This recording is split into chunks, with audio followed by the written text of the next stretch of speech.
उद्देश्य है, मरने के बाद हम लोग कहाँ जाएंगे,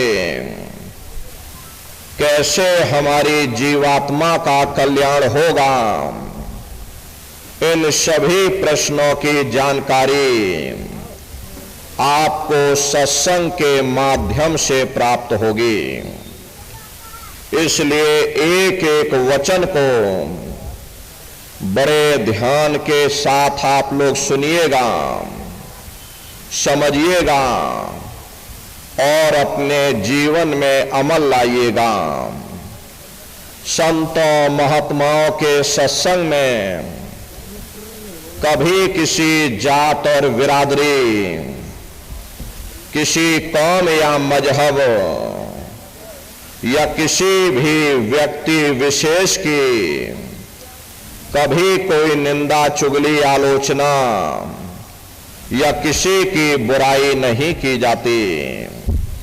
हरे नर नारियों, जब हम लोग इस संसार में पैदा हुए तो ना कोई जात और बिरादरी लेकर के आया, ना कोई कौम या मजहब लेकर के आया, न कोई अपना नाम लेकर के आया। सिर्फ नंगे रोते हुए हम लोग इस संसार में पैदा हो गए।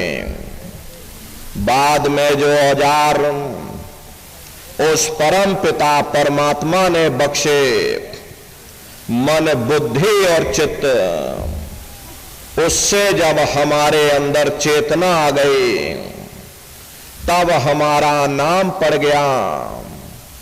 कर्म के अनुसार हमारी जाति बन गई। धीरे धीरे हमारा फैलाव दुनिया में होता चला गया। हमने बाल बच्चे बना लिए, हमने रिश्ते नातेदार बना लिए, हमने कुटुंब परिवार वाले बना लिए, हमने ये जमीन और जायदाद हासिल कर ली और इसको अपना समझ करके हम आप यहीं पर बैठ गए। फिर जब जाने का वक्त आया तो फिर आपको यहां से खाली हाथ भेज दिया गया। ना आपके साथ आपका नाम गया, ना आपके साथ जात और बिरादरी गई, ना आपके साथ जमीन और जायदाद गई। जिस छाया को प्राप्त करने के लिए आपने अपना पूरा जीवन गुजार दिया, तो न माया हाथ में आई और न छाया हाथ में आई। खाली हाथ आए थे और खाली ही हाथ आपको यहां से वापस भेज दिया गया।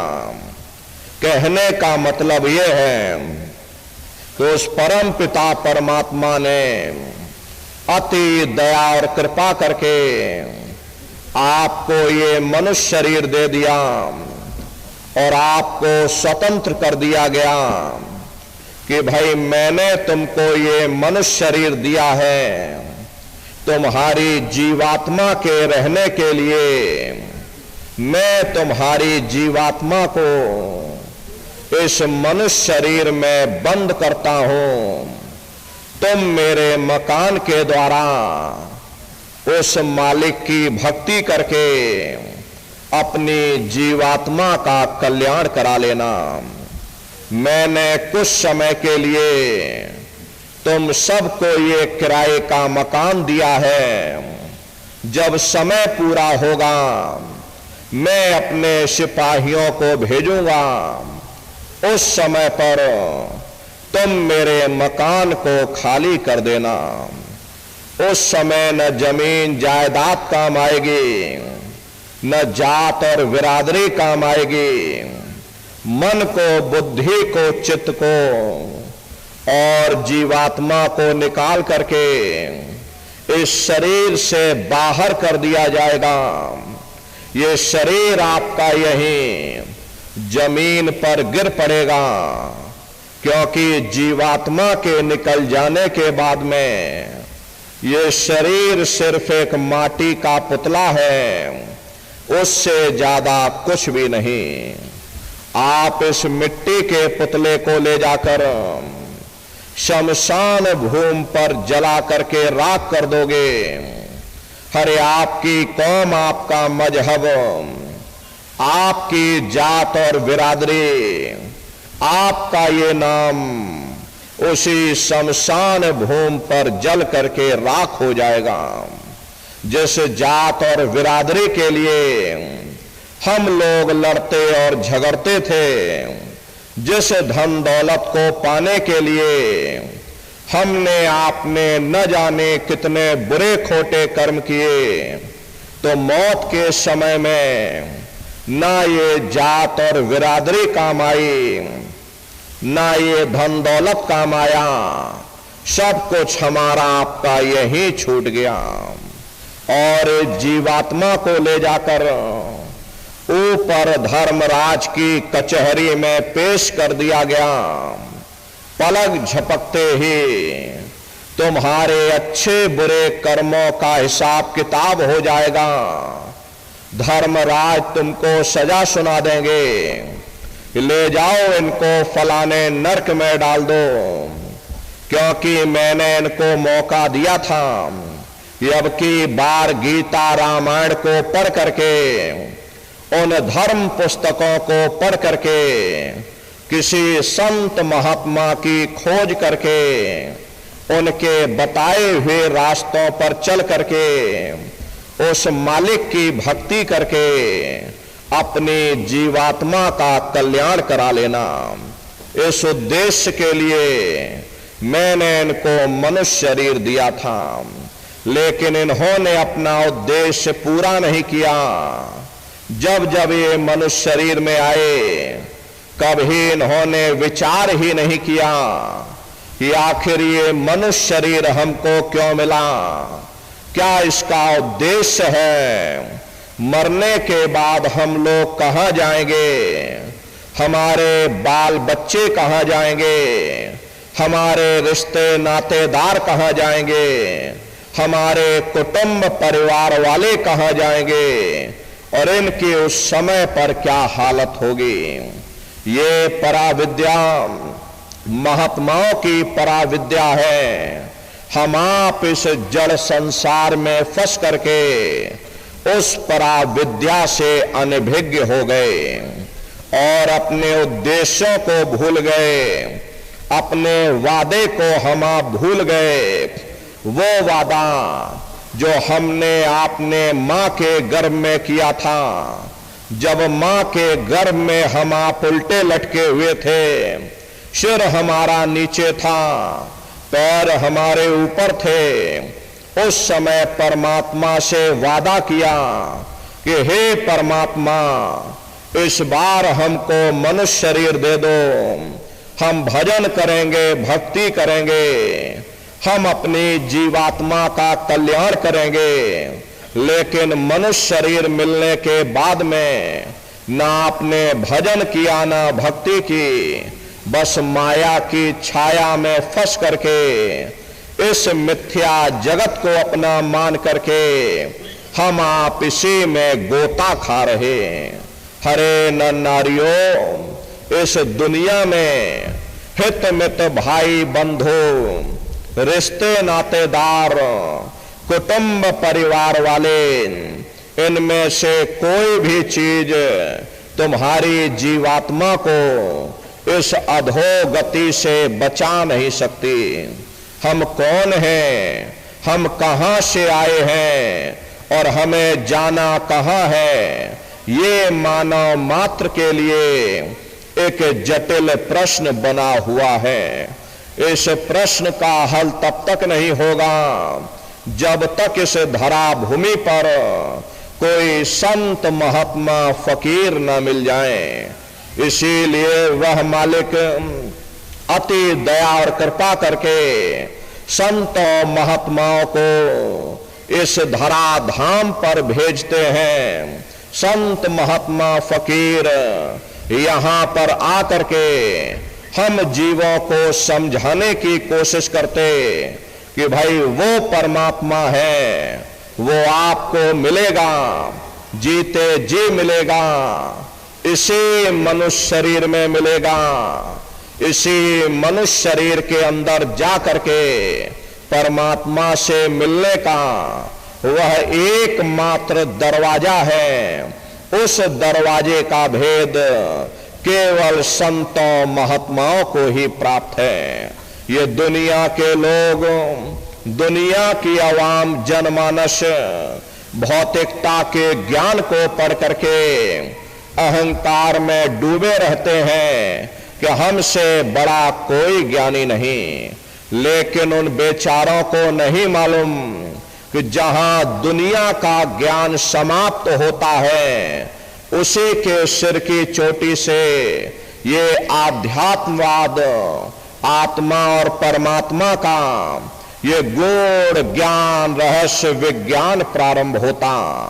उस विज्ञान को पाने के लिए सबसे पहले जरूरी है कि पहले आप मानवतावादी बने, मानव धर्म और मानव कर्म को अपनाएं। हरे मानव धर्म क्या है कि इंसान इंसान के काम आवे, एक दूसरे की निस्वार्थ भाव से सेवा करे, सत्य, दया, हिंसा, परोपकार आदि गुणों को अपने जीवन में उतार करके और किसी संत महात्मा की खोज करके उनके बताए हुए रास्तों पर चल करके उस मालिक की भक्ति करके अपनी जीवात्मा का कल्याण करा ले। यही इंसान का सबसे बड़ा मानव धर्म है। लेकिन आज इस कलिकाल में ये दुनिया की आवाम, जनमानस विषय विकारों में, शराब और कबाबों में, मांस और मदिरा में सुख ढूंढने की कोशिश कर रही। ये चरित्र पतन जैसे कार्यों को अपना करके ये आवाम, जनमानस कैसे सुखी हो सकती? पहले अपने चरित्र जैसे धन को इकट्ठा करो, क्योंकि चरित्र ही सब कुछ है। चरित्र ही मानव धर्म की पूंजी है। ये दुनिया भर के रगड़े झगड़े, पिता पुत्र में लड़ाई, आदमी औरत में लड़ाई, घर परिवार में लड़ाई, समाज में लड़ाई, जातियों में लड़ाई, मुल्क में लड़ाई, हरे नर नारियों, ये इंसानों का काम नहीं, ये हैवानों का काम है। इसलिए पहले आप इंसान बनो, चरित्रवान बनो, महात्माओं के समीप आओ। वे जो दया का प्रसाद दें, उसे खुशी खुशी लेकर के अपने निज घर को जाओ, जहां न फिर जन्मना है और ना ही फिर मरना। इसीलिए हमारे गुरु महाराज परम संत बाबा जय गुरुदेव जी महाराज ने आवाम, जनमानस के बीच में ये आवाज लगाई है कि इंसानों, तुम अपने दीन ईमान पर वापस आ जाओ और जिस्मानी मंदिर में बैठ करके भगवान का सच्चा भजन करो, जिससे तुम्हारी जीवात्मा नरकों में जाने से बच जाए। अरे हम माने ना माने, लेकिन संत महात्मा त्रिकालदर्शी होते, वे सब कुछ जानते हैं। अगर हम उनके वचनों को मान जाएंगे तो हम लोग बच जाएंगे, नहीं तो खाई और खंदक में जाकर गिर जाएंगे। इसीलिए अभी वक्त है उस मालिक से सच्ची प्रार्थना करने का, खुदा के सामने अपने गुनाहों की माफी मांगने का। हर धर्म मजहब के नाम पर लड़ने झगड़ने का नहीं, जात और बिरादरी के नाम पर लड़ने झगड़ने का नहीं। हमने बहुत लड़ लिया, बड़े बड़े झगड़े और फसादे की, बड़े बड़े नुक्ताचीनी की, सिवाय नफरत के हमको क्या मिला?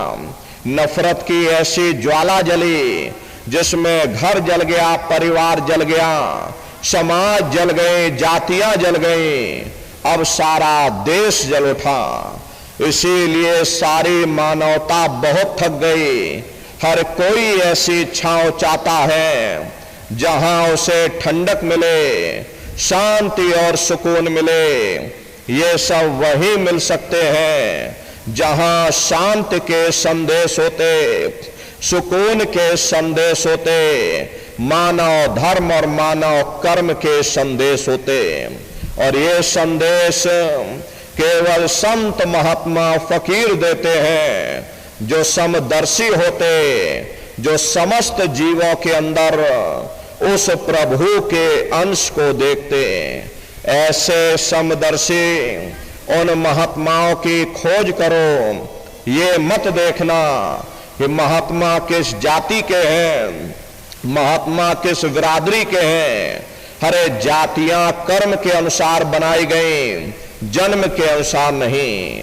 मनुष्य की एक ही जाति है और वो है मानव जाति। और इसी मानव जामे में बैठ करके हमें उस मालिक की भक्ति करनी है।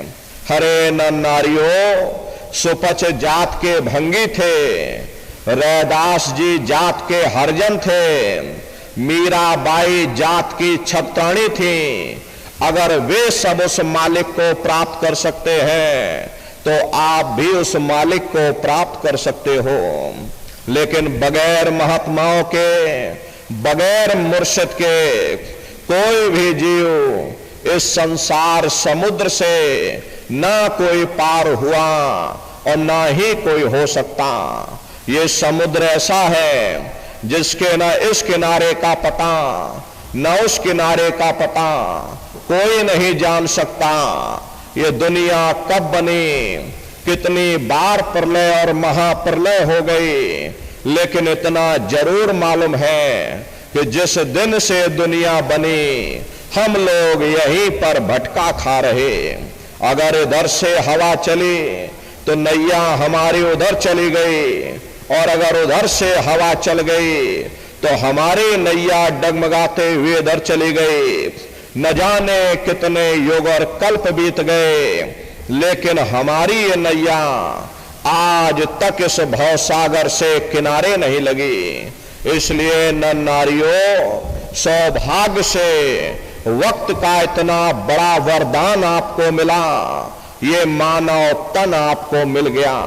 न जाने किस महात्मा की दया हो गई, न जाने कौन से जन्म जन्मांतरों के शुभ पुण्य कर्मोदय हो गए जो आपको ये मनुष्य शरीर मिल गया। हरे अब की बार मौका मिल गया है, समय रहते हुए अपनी जीवात्मा के कल्याण के लिए थोड़ा बहुत विचार करिएगा, वरना ये समय तुम्हारा निकलता चला जा रहा। हरे मिली नरदेह है तुमको, बनाओ काज कुछ अपना, पचो मत आए जग में, जानियो रैन का सपना। हरे प्रेमी भाई बहनों, जैसे रात में हम लोग स्वप्न देखते हैं, हालांकि उस समय पर हमें स्वप्न सच मालूम पड़ता, असली प्रतीत मालूम होता, लेकिन जब हम सुबह उठते हैं, जब हमारी आंखें खुलती हैं, तब हमें होश आता कि नहीं भाई, हम तो स्वप्न देख रहे थे, ये सब भ्रम है।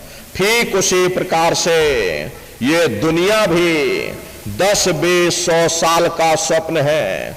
अब आप कहोगे हम जाग रहे, परंतु प्रेमी भाई बहनों, ऐसा हरगिज नहीं है। जिस दिन मौत का वक्त आएगा, हरे आप रोगे, हाय हाय करके चिल्लाओगे कि हाय हमने सारी जिंदगी यूं ही स्वप्न में गुजार दी, जागने का समय तो अभी आया था, जो कुछ करना था अभी करना था। लेकिन प्रेमी भाई बहनों, अब पछताए होत क्या, जब चिड़िया चुग गई खेत। महात्मा प्रेम से जीवों को समझाते कि भाई देह और गृह सब झूठा, भरम में काहे को खपना, ये घर बार हमारा अपना नहीं, हरे पराया देश है, ये सराय खाना है, ये मुसाफिर खाना है, ये शरीर भी तुम्हारा अपना नहीं है, ये भी काल का पिंजरा है, किराए का मकान है, पराया मकान है। किसी को 40-50 साल के लिए मिला, किसी को 80-90-100 साल के लिए मिल गया।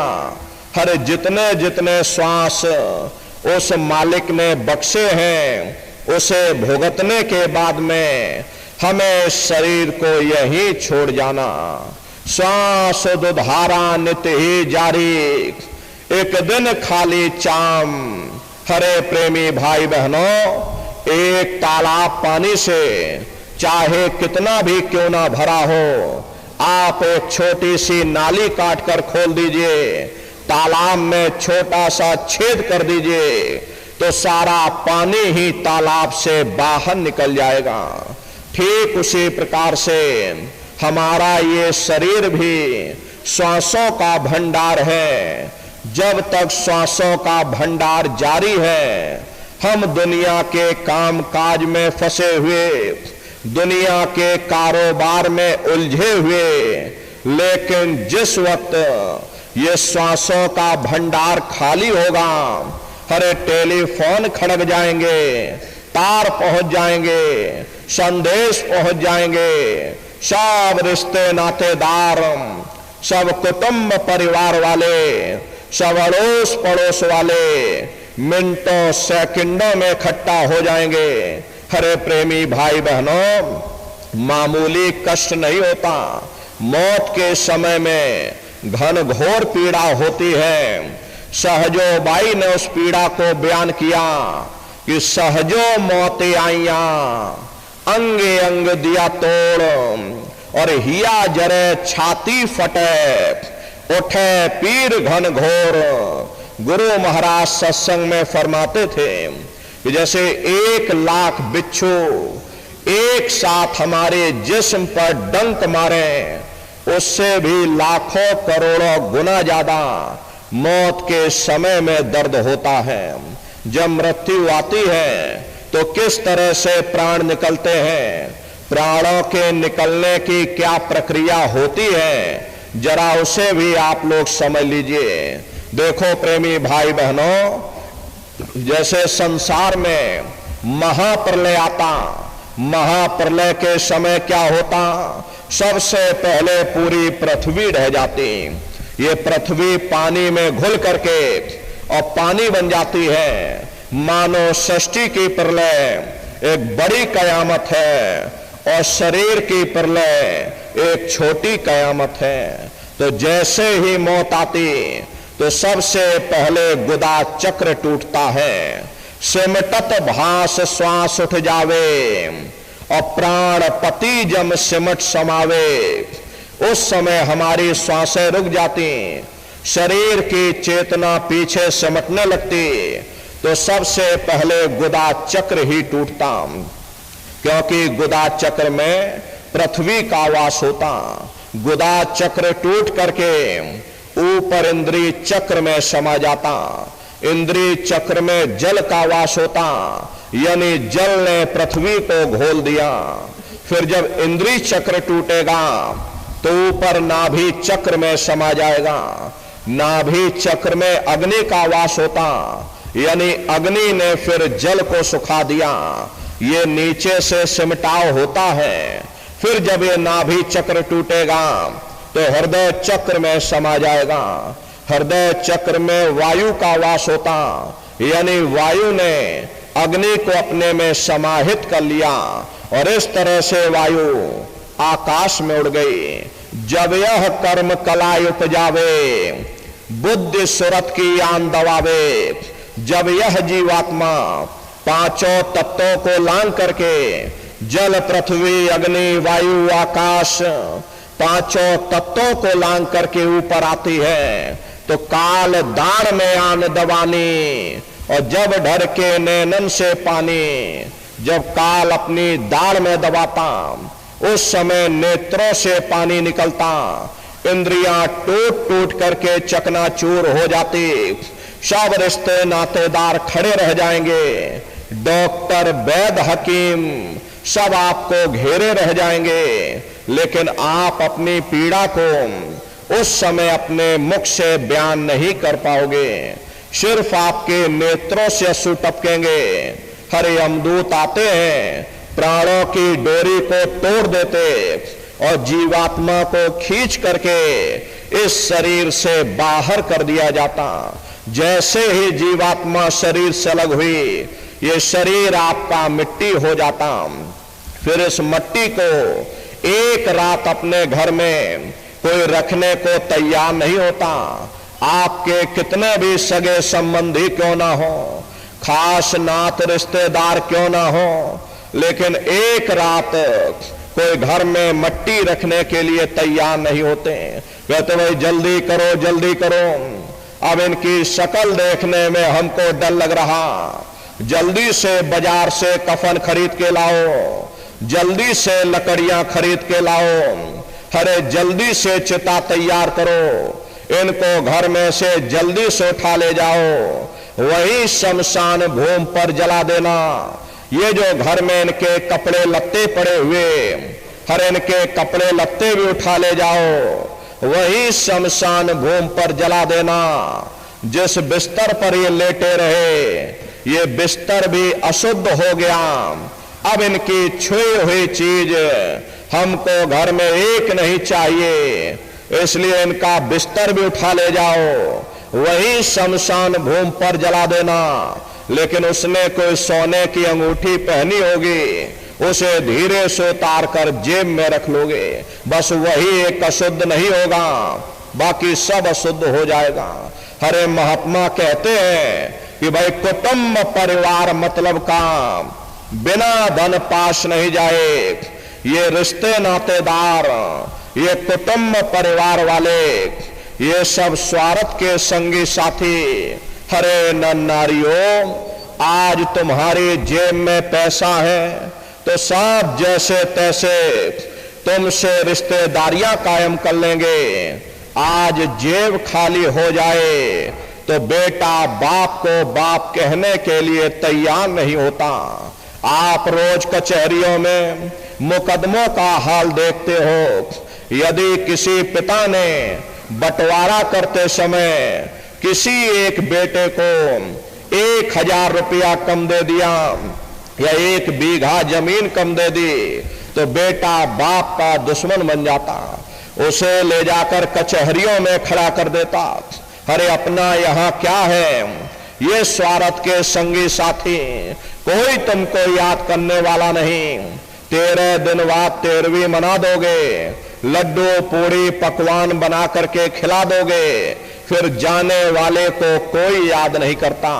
अभी बूढ़े बुजुर्गों से पूछा जाए कि क्या तुमको तुम्हारे माँ बाप की याद आती है, तो कहेंगे भाई नहीं आती।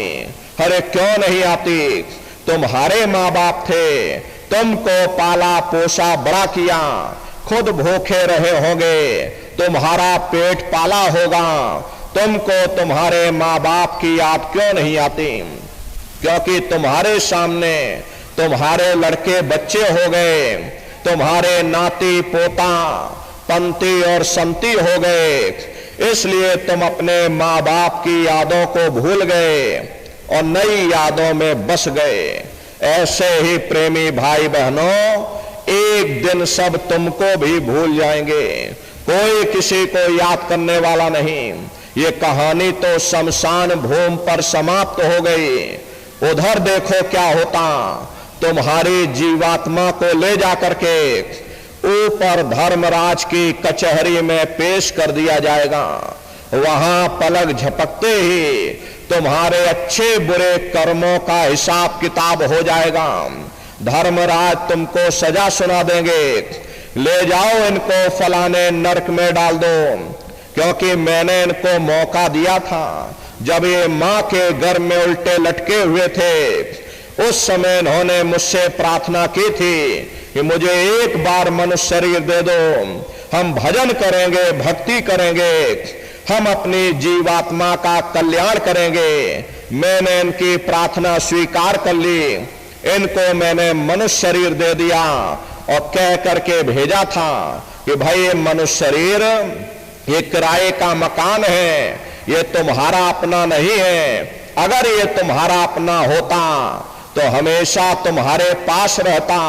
ये तुम्हारा अपना नहीं, ये मैंने तुमको कुछ समय के लिए ये किराए का मकान दिया। हाँ, तुम अपनी जीवात्मा को मेरे किराए के मकान में बैठा करके और मालिक की भक्ति करके अपनी जीवात्मा का कल्याण करा लेना।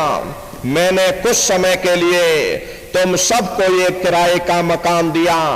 जब समय पूरा होगा मैं अपने सिपाहियों को भेजूंगा, उस समय पर तुम मेरे मकान को खाली कर देना। लेकिन इतना ध्यान रखना कि जैसा साफ सुथरा मैंने तुमको ये किराए का मकान दिया, वैसा ही साफ सुथरा तुम मुझको वापस लौटाना। लेकिन इस किराए के मकान में बैठ करके इन्होंने अच्छे बुरे कर्म कर डाले। मेरे किराए के मकान को इन्होंने अपने कर्मों से गंदा कर दिया, इसलिए कर्मों की सजा इनको मिलेगी। ले जाओ इनको फलाने नरक में डाल दो। अरे महात्मा कभी झूठ नहीं बोलते। महात्माओं ने जब साधना किया, साधना करके जब ऊपर गए, ऊपर जा करके जब उन्होंने नरकों का हाल देखा, तो हमारी आपकी जानकारी के लिए उन्होंने धर्म ग्रंथों में लिख दिया कि लोह के खम्भ तपत के माही, और जहां जीव को ले चिपटाई वहां लोहे के खंबे अग्नि से धधक धधक कर लाल हो रहे। ऐसे खोटे जीवों को उन खंभों में चिपटाया जाता। जीव हाय हाय करके तड़फता है। तड़फ तड़फ जीव जुलम बुखारी, और तपत खम्भ दुखी उपजे भारी। असहनी वेदना होती, असहनी दुख दर्द होता। जीव वहां रोता चिल्लाता रहता। वहां कोई तुम्हारी पुकार सुनने वाला नहीं, कोई तुम्हारी दर्द भरी आवाज को सुनने वाला नहीं। हरे नर नारियों, ये दुर्दशा क्यों हो गई? क्योंकि हम लोग मनमुखी हो गए, मन के कहे पर चलने लगे। मन के कहे पर चल करके अच्छे बुरे कर्म करने लगे। कर्मों का ये जखीरा अंबार के अंबार हमने अपने सिर पर लाद लिए। आज उन्हीं कर्मों का भोग पा रहे। अरे महात्मा कहते हैं कि भाई नर के अनेक और हैं, कहाँ लग कहो बखान, और दुख भोगते यह जीव जो जाने जो भोग समान। कहते भाई एक नरक नहीं, ऐसे वहां अनेकों अनेक नरक बने हुए। अलग अलग खोटे पाप कर्मों के वहां पर अलग अलग नरक बने हुए। ये जीव अपने अपने कर्म के अनुसार अनंतों अनंत युगों तक, वर्षों की बात नहीं कर रहे, अनंतों अनंत युगों तक जीव नरकों की यातनाएं भोगता रहता। और नरकों की यातनाएं भोगने के बाद में इन्हीं जीवात्माओं को सीधे मनुष्य शरीर नहीं दिया जाता, बल्कि इसे 4 खान 84 लाख योनियों में डाला जाता। जैसे बच्चा होता है, बच्चा पहले कक्षा 1 पास करेगा, फिर कक्षा 2 में जाएगा। ऐसे ही वहां पर पूरा चैनल बना हुआ। नरकों की यातनाएं भोगने के बाद में इन्हीं जीवात्माओं को 4 खान 84 लाख योनियों में डाला जाता। ये 4 खान 84 लाख योनियां ये कोई मामूली योनियां नहीं होती। 4 खान का मतलब होता है अंडज, पिंडज, उपमज, स्थावर। ये 4 खाने हैं। पहली श्रेणी इन पेड़ पौधों की आती है जिनके अंदर पानी का तत्व मौजूद होता। कभी ये भी मनुष्य हुआ करते थे, लेकिन आज अपने कर्मों का भोग पा रहे एक जगह पर बेचारे खड़े हुए। दूसरी श्रेणी कीड़े और मकोड़ों की आती, जिनके अंदर पृथ्वी और अग्नि का तत्व मौजूद होता है। तीसरी श्रेणी पंछियों की आती, चौथी चौपाए जानवरों की आती, और 5वीं स्वयं इंसान की आती, जिसके अंदर 5 तत्व जल, पृथ्वी, अग्नि, वायु, आकाश पांचों तत्व मौजूद होते। प्रेमी भाई बहनों, ये 4 खाने हैं, इनकी अलग अलग कुल 84 लाख योनियां होती हैं। अब आप पेड़ पौधों को देखिए तो नीम का पेड़ अलग है, आम का पेड़ अलग है, पीपल का पेड़ अलग है। ऐसे ही अलग अलग प्रजातियों के कीड़े मकोड़े, अलग अलग प्रजातियों के पशु पंछी, कुल मिलाकर 84 लाख योनियां। हम दुनिया के जीव अपने अपने कर्म के अनुसार नरकों की यातनाएं भोगने के बाद में इन्हीं 84 लाख योनियों में डाले जाते। मामूली कष्ट नहीं होता।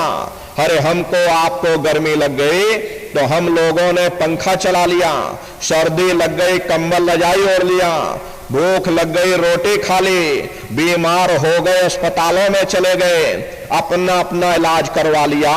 लेकिन देखो उन जानवरों को, क्या गर्मी, क्या सर्दी, क्या बरसात, एक एक निवाले के लिए दर बदर ठोकरें खाते रहते।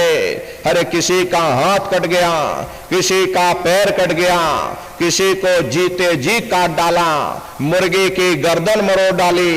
बीमार बैलों की दुर्दशा देखो, मुंह से फसूका निकलता रहता, लेकिन टनों बोझा उनके ऊपर लाद दिया जाता, डंडा मार मार करके चलाया जाता। क्या उनको दर्द नहीं होता? अरे उनको भी दर्द होता, उनको भी तकलीफ होती, लेकिन वे बेचारे बेजुबान हैं, कुछ बोल नहीं पाते, कुछ बता नहीं पाते। हम लोगों के अंदर जुबान है, हम लोग बोल बता देते, वे सिर्फ रोते और चिल्लाते रहते। अरे कौन उनकी पुकार सुनने वाला, कौन उनकी दर्द भरी आवाज को सुनने वाला, कौन सी अदालत में जाकर के वे बेचारे दरवाजा खटखटाएं, कौन मजिस्ट्रेट उनकी फरियाद को सुनेगा? हरे प्रेमी भाई बहनों, कोई सुनने वाला नहीं। हरे कई जन्म भय कीट पतंगा, कई जन्म भय मीन कुरंगा, कई जन्म पंखी सर्प होइयो, कई जन्म है वर वृक्ष जोइयो, मिल जगदीश मिलन की वरिया, और चिरंकार यह देश सजरिया। करोड़ों करोड़ युगों से हम लोग नरकों की यातनाएं भोगने के बाद फिर कभी कीड़े पतंगों की योनि में, कभी पेड़ पौधों की योनि में, तो कभी पशु और पंछियों की योनि में डाले जाते। प्रेमी भाई बहनों, 84 लाख योनियों की सबसे जो आखिरी योनि होती है वो गाय और बैल की योनि होती। गाय स्त्री का रूप लेती है और बैल पुरुष का रूप लेते हैं। ये 84 लाख योनियों की सबसे आखिरी योनि, यानी कि अंतिम पायदान होता। उसके बाद तब जाकर के हम लोगों को दोबारा फिर से मनुष्य शरीर प्राप्त होगा। इसीलिए कहा गया कि बड़े भाग्य मानुष तन पाया, बड़े ही सौभाग्य से हम लोगों को ये मानव तन मिला। बड़े से बड़े देवी देवता भी इस मानव तन को पाने के लिए तरसते हैं, क्योंकि इन 84 लाख योनियों से, उन नरकों से निकलने का केवल एक ही रास्ता है, वह केवल मनुष्य का शरीर है। इसी मनुष्य मंदिर में बैठ करके हम उस मालिक की भक्ति कर सकते। इसीलिए संतों महात्माओं ने इस पंच भौतिक शरीर को सच्चा हरि मंदिर कहकर याद किया कि हरि मंदिर यह शरीर है और ज्ञान रतन प्रकट होए, ये असली हरि मंदिर है। जब भी वो मालिक मिलेगा इसी हरि मंदिर के अंदर मिलेगा। इसी पंच भौतिक शरीर को ईसा मसीह साहब ने टेम्पल ऑफ लिविंग गॉड यानी जिंदा ईश्वर का मंदिर कहा। इसी पंच भौतिक शरीर को गुरु नानक साहब ने नर नारायणी देह कहकर याद किया। इसी पंच भौतिक शरीर को मुसलमान फकीरों ने कुदरती काबा कहकर याद किया। ये असली कुदरती काबा है। खुदा का दीदार जब भी होगा इसी कुदरती काबे के अंदर जाकर होगा। बाहर से आज तक न कभी किसी को परमात्मा मिला, न भविष्य में कभी मिल सकता।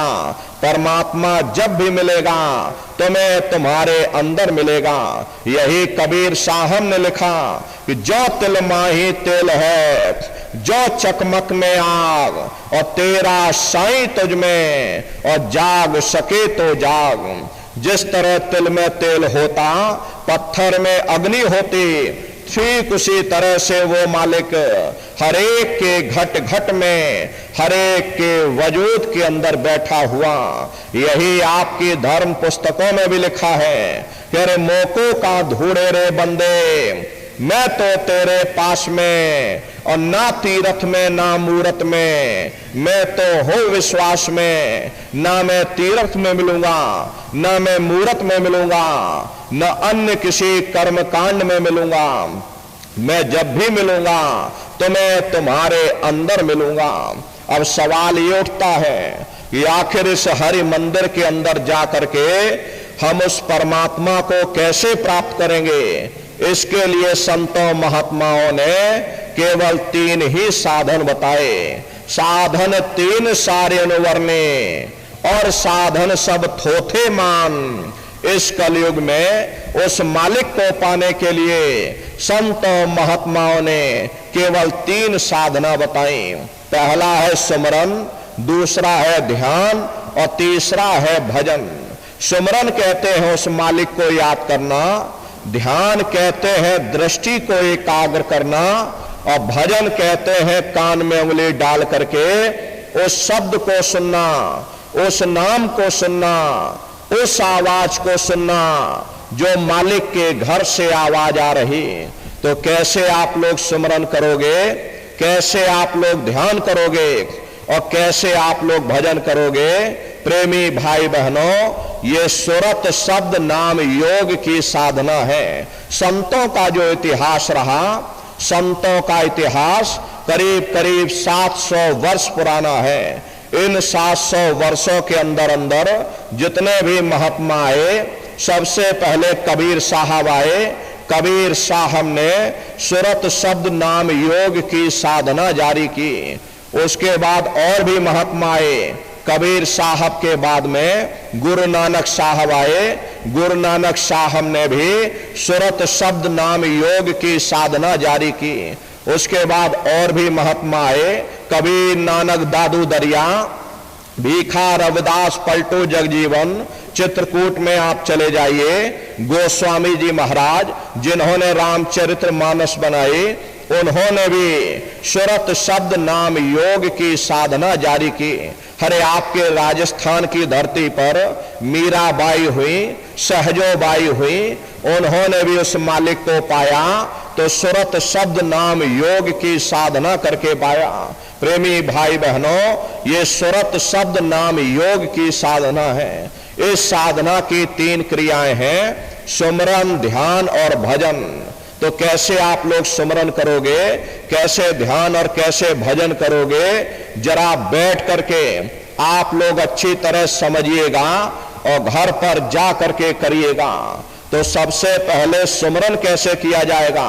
सुमरन करने के लिए एक माला आप लोग ले लेना। ये देखो प्रेमी भाई बहनों, 108 दाने की ये माला है। अपने अपने घरों में बैठ करके बाहर से अपनी आंख को बंद कर देना। दोनों आंखों के मध्य भाग में अपने ध्यान को एकाग्र करके और मन ही मन अंदर ही अंदर दाने दाने पर जय गुरुदेव नाम का उच्चारण करिएगा। हर दाने पर जय गुरुदेव नाम, हर दाने पर जय गुरुदेव नाम, जय गुरुदेव, जय गुरुदेव, जय गुरुदेव, जय गुरुदेव। कुल 108 बार करिएगा। दोबारा इसी जगह फिर वापस आ जाओगे, यहां से फिर जय गुरुदेव नाम का उच्चारण करना। हर दाने पर जय गुरुदेव नाम, हर दाने पर जय गुरुदेव नाम, जय गुरुदेव, जय गुरुदेव, जय गुरुदेव। कुल 108 बार करिएगा। तीसरी बार फिर यही वापस आ जाओगे। जब आप जय गुरुदेव नाम का उच्चारण करोगे तो दोनों आंखों के मध्य भाग में अपने ध्यान को एकाग्र करके और मन ही मन अंदर ही अंदर दाने दाने पर जय गुरुदेव नाम का उच्चारण करिएगा। जिसको आप याद कर रहे हो, एक समय ऐसा आएगा वो अंतर में तुम्हारे सामने प्रकट हो जाएगा।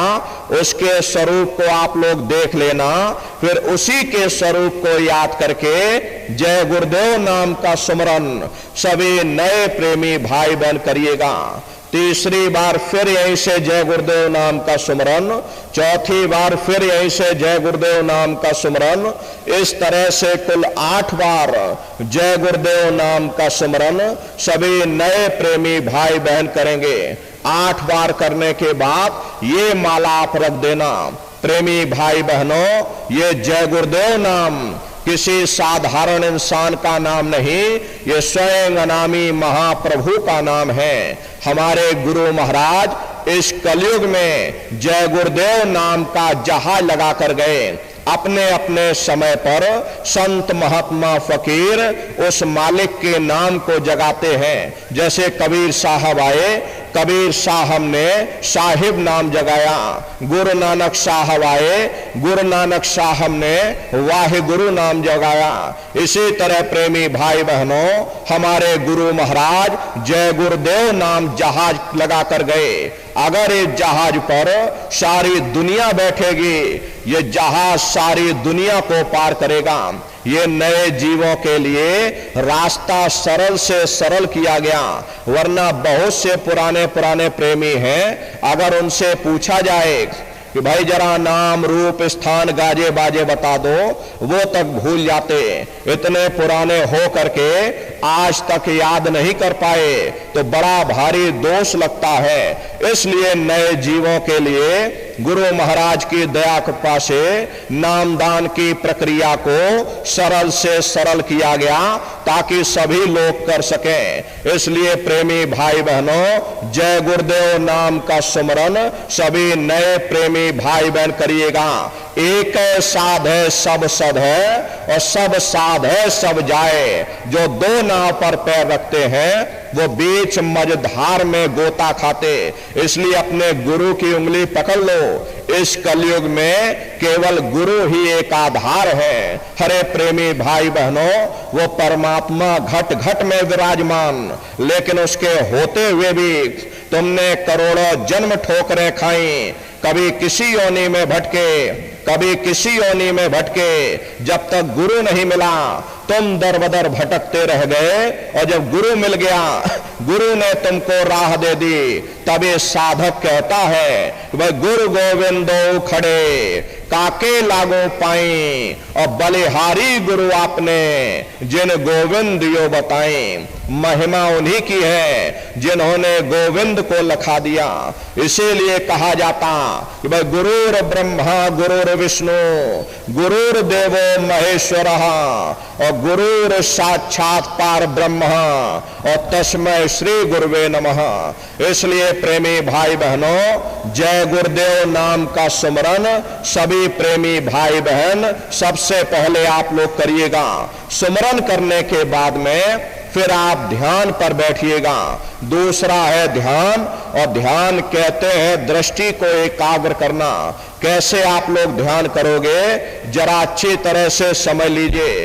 अपने अपने घरों में पलथी मार करके बैठ जाना, बाहर से आंखों को बंद कर लेना। बाहरी आंखों को बंद करिएगा, और दोनों आंखों के मध्य भाग में दूर सामने देखिएगा। सामने आपको अंधेरा दिखाई पड़ेगा। बस उसी अंधेरे में एक जगह पर अपनी दृष्टि को एकाग्र करिएगा। होशियारी यही रहे, ये आंखों की पुतलियां हिलने ना पाए। शुरुआती समय में ये आंखों की पुतलियां हिलेंगी, लेकिन जब आप अभ्यास करोगे, करत करत अभ्यास ते जड़मत होत सुजान, जब अभ्यास करते रहोगे तो आंखों की पुतलियां हिलना बंद हो जाएंगी। तो दूर सामने अंधेरे में एक जगह पर अपनी दृष्टि को एकाग्र करिएगा, या उस अंधेरे को ही देखते रहना। दृष्टि अपने आप एकाग्र हो जाएगी, और जैसे ही आपकी दृष्टि सामने अंधेरे में एकाग्र होगी, तो सुई की नोक के बराबर काले में भी काला बिंदु, बड़ा चमकीला बिंदु होगा, चम चम चम चम तारे की तरह चमकेगा, वो आपको सामने दिखाई पड़ जाएगा। जब वो चमकदार बिंदु सामने दिखाई पड़ जाए तब आप अपनी दृष्टि को उस बिंदु पर एकाग्र करिएगा। जब आप अपनी दृष्टि बिंदु पर एकाग्र करोगे तो बिंदु के चारों तरफ से बड़ा भारी प्रकाश निकलेगा, चक्र की तरह से बहुरंगी प्रकाश होगा। वो प्रकाश धीरे धीरे बड़ा होता चला जाएगा। साधक इतना मोहित हो जाता कि बिंदु को तो छोड़ देता और दाएं बाएं प्रकाश को देखने में लग जाता। जब आप दाएं बाएं प्रकाश को देखने में लग जाओगे, चूंकि प्रकाश उस बिंदु से निकल रहा और आपने बिंदु को ही छोड़ दिया, प्रकाश को देखने में लग गए, तो प्रकाश भी गायब हो जाएगा, वो बिंदु भी गायब हो जाएगा, फिर अंतर में अंधेरा छा जाएगा, फिर आपको इतनी मेहनत करनी पड़ेगी। इसलिए दाएं बाएं बिल्कुल मत देखना, आपका निशाना उस बिंदु पर टिका रहे जिसमें से वो प्रकाश निकल रहा। वही बिंदु दरवाजा है, वही खिड़की है, उसी को हरि का द्वार यानी कि हरिद्वार कहा गया।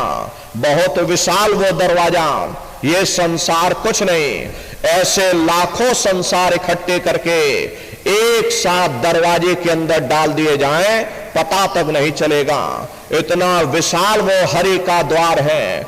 आप उसके अंदर दाखिल हो जाओगे, बहुत बड़ा मैदान दिखाई पड़ेगा। उसी मैदान में जा करके खड़े हो जाओगे तो सबसे पहले आपको अपने गुरु के स्वरूप का दर्शन होगा।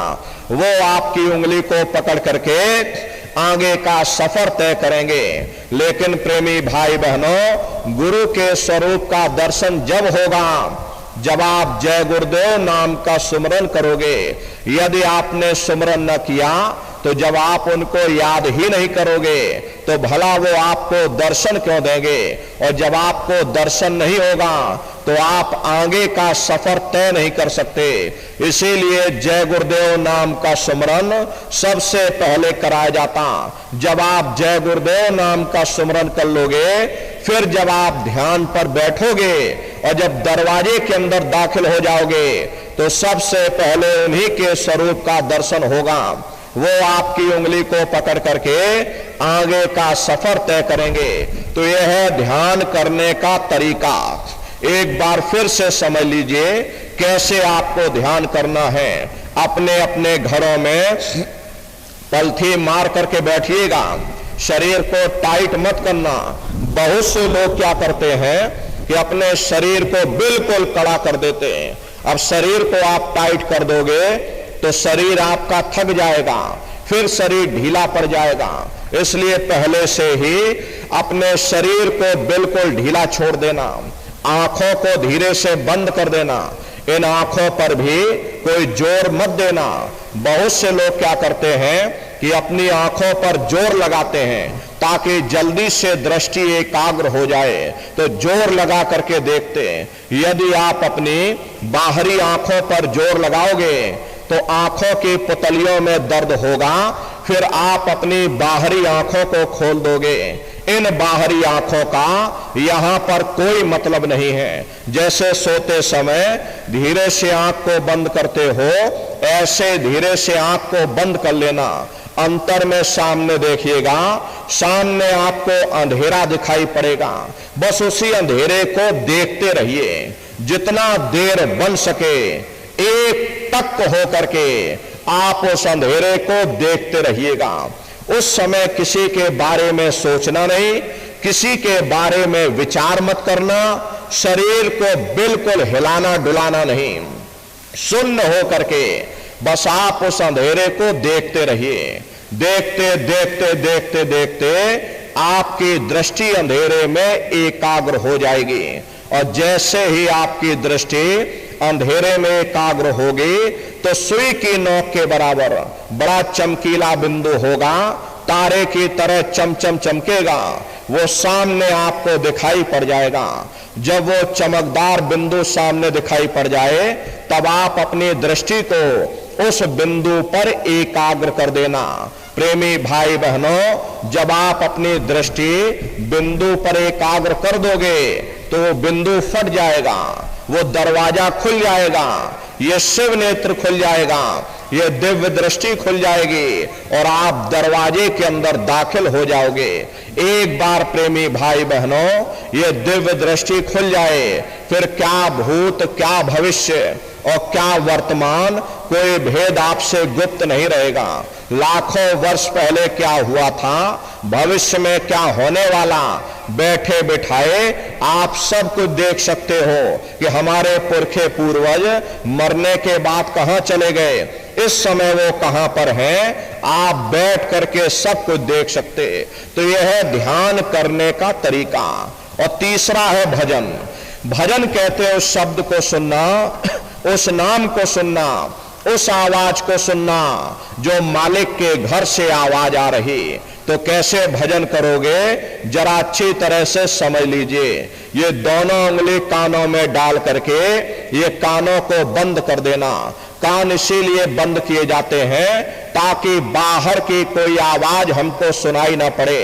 अपनी सुविधा से बैठिएगा, कुर्सी पर चाहे कुर्सी पर बैठ जाओ, सोफे पर चाहे सोफे पर बैठ जाना, या कोई तकिया इस तरह से रख लेना और दोनों पहनी यहां रख करके दोनों उंगली कानों में डाल करके ये कानों को बंद कर लेना। अब बहुत सी हमारी माताएं बहनें हैं, बूढ़े बुजुर्ग हैं, आपके घुटनों में दर्द होता है या रीढ़ की हड्डी में दर्द होता, आप बैठ करके भजन नहीं कर पाते हो तो आप लेट करके भजन करिएगा। ऐसे सीधे लेट जाना और लेटे लेटे आंख और कान को बंद कर लेना। अरे मतलब तो आंख और कान को बंद करना है, चाहे लेट कर करो या चाहे बैठ करके करो, लेकिन इतना ध्यान रखिएगा कि कहीं लेटे लेटे हम सो ना जाएं, इसलिए चेत करके बैठिएगा। यही कहा गया कि आंख कान मुख बंद कराओ, अनहद झिंगा शब्द सुनाओ। यानी पहले अपनी आंख को बंद करो, अपने मुख को बंद करो, ये दोनों उंगली कानों में डाल करके ये कानों को बंद कर लो और ऊंचे से ऊंचा ध्यान दे करके उस आवाज को सुनने की कोशिश करो। प्रेमी भाई बहनों, जब आप अपने कानों को बंद करके और जब ऊंचा ध्यान दे करके सुनोगे तो आपको ऐसा अनुभव होगा कि कहीं सीटी जैसी आवाज हमारे कानों में गूंज रही है। इस तरह से सीटी जैसी आवाज शुरू में आप सभी को सुनाई पड़ेगी। करना कुछ नहीं है, लेटे हो चाहे बैठे हो, बस आप उस आवाज को सुनते रहना और सुनते सुनते उसी में लीन हो जाओ। जब आप उसमें लीन हो जाओगे तो कुछ समय बाद में दोबारा आपको अनुभव होगा कि कहीं बड़ी दूर से एक महीन आवाज, घंटे और शंख की आवाज हमारे कानों में बज रही। जैसे मंदिरों में घंटियां बजती हैं, टन टन टन टन, इसी तरह घंटे और शंख की आवाज सुनाई पड़ेगी। उसी घंटे शंख की आवाज को महात्माओं ने शब्द कहा। अरे आपकी धर्म पुस्तकों में लिखा है कि पोथी पढ़ पढ़ जग मुआ, पंडित भया न कोई, और 2.5 अक्षर प्रेम का पढ़े सो पंडित होए। दुनिया वाले कहते हैं कि 2.5 अक्षर का मतलब प्रेम है, प्रेम नहीं है। प्रेम में तो मात्रा लगी हुई। यहां पर जिस 2.5 अक्षर का वर्णन उन महात्माओं ने किया वो है शब्द शा आदा बा और दा। उसी शब्द को महात्माओं ने नाम कहा। कलयुग केवल नाम धारा और सुमेर सुमेर नर उतर ही पारा। कलयुग में केवल नाम का आधार है, वो नाम तुम्हारे अंदर दिन और रात धुनकारे दे रहा। तो उसी घंटे शंख की आवाज को महात्माओं ने शब्द या नाम कहा। उसी को मुसलमान फकीरों ने कलमा कहा। उसी को ईसा मसीह साहब ने वर्ड या लागस कहकर याद किया। उसी को गुरु नानक साहब ने अनहद वाणी कहकर के याद किया। चीन में जो महात्मा हुए उन्होंने इसको ताओ कह करके याद किया, और हिंदू महात्माओं ने इसे देववाणी, आकाशवाणी कह करके याद किया। उन अलग अलग महात्माओं ने अपनी अपनी भाषा में हम लोगों को समझाने की कोशिश की कि भाई वो घंटे शंख की आवाज तुम्हारे सब के अंदर गूंज रही, वो आपको सुनाई पड़ेगी, लेकिन शुरुआती समय में आपको ऐसा मालूम पड़ेगा कि कहीं बड़ी दूर पर घंटियां बज रही, टन टन टन टन, लेकिन सुनाई हरेक को पड़ेगी। प्रेमी भाई बहनों, जब घंटे शंख की आवाज आपको सुनाई पड़ने लग जाए तब आप सीटी की आवाज को छोड़ देना और घंटे शंख की आवाज को पकड़ लेना, उसको आप सुनने लग जाना। जब आप उसको सुनने लग जाओगे तो सीटी की आवाज धीरे धीरे बंद हो जाएगी और घंटे शंख की आवाज बढ़ने लग जाएगी, और बढ़ते बढ़ते इस कदर बढ़ेगी कि आपके रोम रोम में घंटे और शंख की आवाज गूंजने लग जाएगी। अरे बड़े घनघोर आवाज होती है, बड़ी मधुर वो आवाज होती। ये जो दुनिया के संगीत आप सुनते हो, उस रूहानी संगीत के सामने ये दुनिया के संगीत कुछ नहीं है। जब आप उस रूहानी संगीत को सुनोगे, इतना भारी आनंद आपके ऊपर छा जाएगा, इतनी खुशी आपको होगी, ऐसा नशा आपके ऊपर चढ़ जाएगा कि आप सारी दुनिया को भूल जाओगे। हरे प्रेमी भाई बहनों, शंकर भगवान को वही नशा चढ़ा था। शंकर भगवान कोई गांजा भांग नहीं पीते थे। ये तो हमने आपने शंकर भगवान को बदनाम कर दिया कि शंकर भगवान गांजा भांग पीते थे, चलो हम भी गांजा भांग पिएंगे। लेकिन नन्नारियों, शंकर भगवान ने कभी गांजा भांग नहीं पिया। शंकर भगवान जिस नशे में लीन रहते थे वो नाम का नशा था, वो ध्यान का नशा था, वो भक्ति का नशा था। जब आप उस आवाज को सुनोगे तो आपको भी वो नशा चढ़ जाएगा, क्योंकि उस आवाज में चुंबक है। जब आप उस आवाज को सुनोगे तो वो आवाज आपको अपनी ओर खींचेगी, और जब खिंचाव होगा तो जीवात्मा का फैला हुआ प्रकाश 9 द्वारों से सिमटने लगेगा। अब ये 9 द्वार कौन कौन से? देखो प्रेमी भाई बहनों, अच्छी तरह समझिएगा, ये बहुत बड़ा विज्ञान है। दुनिया का विज्ञान जब समाप्त हो जाएगा तो ये विज्ञान प्रारंभ होगा। तो 9 दरवाजे कौन कौन से हैं? 2 आंख, 2 कान, 2 नाक के सुराख, 1 मुंह और 2 मलमूत्र का रास्ता, ये शरीर के 9 दरवाजे हैं। सबसे पहला दरवाजा गुदा चक्र आता है। गुदा चक्र में गणेश जी वास करते हैं। गणेश जी वहां के मालिक हैं। ये 4 दल का कवल है। यहां पर पृथ्वी तत्व पाया जाता, उसके ऊपर इंद्री चक्र आता। इंद्री चक्र में ब्रह्मा जी वास करते हैं। ये 6 दल का कवल है। यहां पर जल तत्व पाया जाता, उसके ऊपर ये नाभि चक्र आता। नाभि चक्र में विष्णु जी वास करते। ये 8 दल का कवल है। यहां पर अग्नि तत्व पाया जाता, उसके ऊपर ये हृदय चक्र आता। हृदय चक्र में शिव जी वास करते। ये 12 दल का कवल है। यहां पर वायु तत्व पाया जाता। हरे वास तो ऊपरी मंडलों में करते हैं, लेकिन उनका प्रकाश, उनकी किरणें इन चक्रों पर पड़ती हैं। उसी के ऊपर एक कंठ चक्र आता है। यहां पर आद्या महाशक्ति की किरणें पड़ती हैं। ये 16 दल का कवल है। और आप सबसे ऊपर, तुम्हारी जीवात्मा सबसे ऊपर दोनों आंखों के मध्य भाग में बैठी है, जहां पर देवियां बिंदी लगाती और पुरुष जहां टीका लगाते। ये बिंदी और टीका यहां पर इसीलिए लगाया जाता क्योंकि यहां जीवात्मा बैठी है, उसका श्रृंगार किया जाता। तो ये 10वां द्वार है जहां पर जीवात्मा बैठी हुई। इसी 10वें दरवाजे पर बैठ करके जीवात्मा अपने प्रकाश को 9 दरवाजों में फैलाती है, जिससे आपका शरीर चलता है, आपके हाथ आपके पैर चलते हैं। जब आप भजन करोगे और घंटे शंख की आवाज को सुनोगे तो उस आवाज में चुंबक है, वो आवाज आपको अपनी ओर खींचेगी, और जब खिंचाव होगा तो जीवात्मा का फैला हुआ प्रकाश 9 दरवाजों से सिमट करके यही 10वें दरवाजे पर इकट्ठा हो जाएगा। और जैसे ही यहां पर इकट्ठा हुआ, तुरंत शब्द जीवात्मा को खींच करके इस शरीर से बाहर कर देगा।